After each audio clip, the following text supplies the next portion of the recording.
صبح يا عم الحاج ومسا مسا على كل الناس الكويسة. أنا عايز أتكلم عن حاجة منرفزاني جدا ومضايقاني قوي النهارده وامبارح وبكره. بيطلع لنا ناس غريبة جدا، يعني ناس عندها ثراء فحش، ناس أغنياء بس أغنياء قوي. يعني الناس اللي عندها مليارات، مش عندها ملايين، لا عندها مليارات، وكل يوم بيدخل جيبها وحسابها في البنك بيزيد ملايين. تمام، الثانية عندهم بألافات إن ما كانتش بملايين. غير بقى الثروات اللي عندهم، غير الفلوس اللي عندهم، بيطلعوا لنا على التلفزيون وعلى السوشيال ميديا وفي الراديو وفي الإذاعة وفي الجرايد والصحف والمجلات وخلافه. ناقص يطلعوا لنا من الحنفية وبيقولوا لنا الفقر جميل، وإن الفلوس مش كل حاجة، وإن أنتوا لازم تصبروا ولازم تقفوا جنب مصر ولازم تتحملوا ولازم تتحملوا الغلط ولازم تصبروا ولازم تيجوا على نفسكم ولازم تقتصدوا ولازم تقللوا الاستهلاك ولازم ما تصرفوش فلوس كتير ولازم تشتغلوا شغلانات كتير ولازم ما تناموش وتشتغلوا ليل ونهار ولازم تعلموا عيالكم ان هم ما يبقوش مبذرين ومسرفين ومسرفين على نفسهم.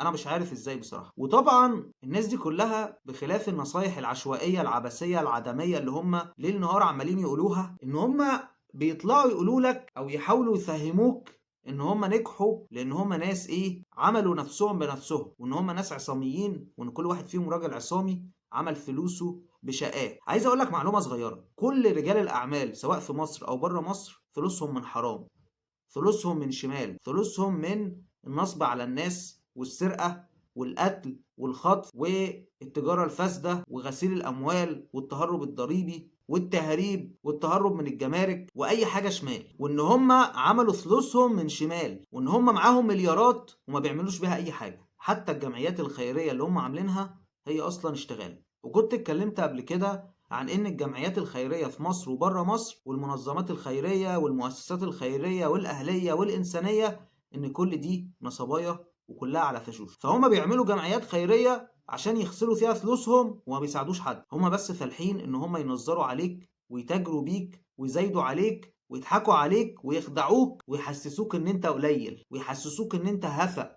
ان انت مريض وان انت عبيط وان انت عالي على المجتمع وان انت اللي مضيع الاقتصاد، مع انهم هم كلهم اللي مضيعين الاقتصاد ومضيعين البلد. فحسبي الله ونعم الوكيل. انا بصراحة لما بشوف اي رجل اعمال ببقى عارف 100% ان الراجل ده شمال، بس هو بس فالح يضحك على العيال.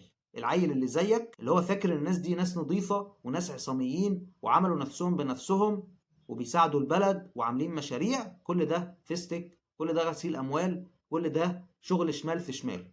وعلى رأي كاروكي لما قالوا السكة شمال في شمال. وبس كده، حسبي الله ونعم الوكيل. الواحد مش قادر يقول أي حاجة ولا يعمل أي شيء ولا يهبب أي حاجة ولا عايز أقنع أي حد، بس أنا مش هقول غير حسبي الله ونعم الوكيل.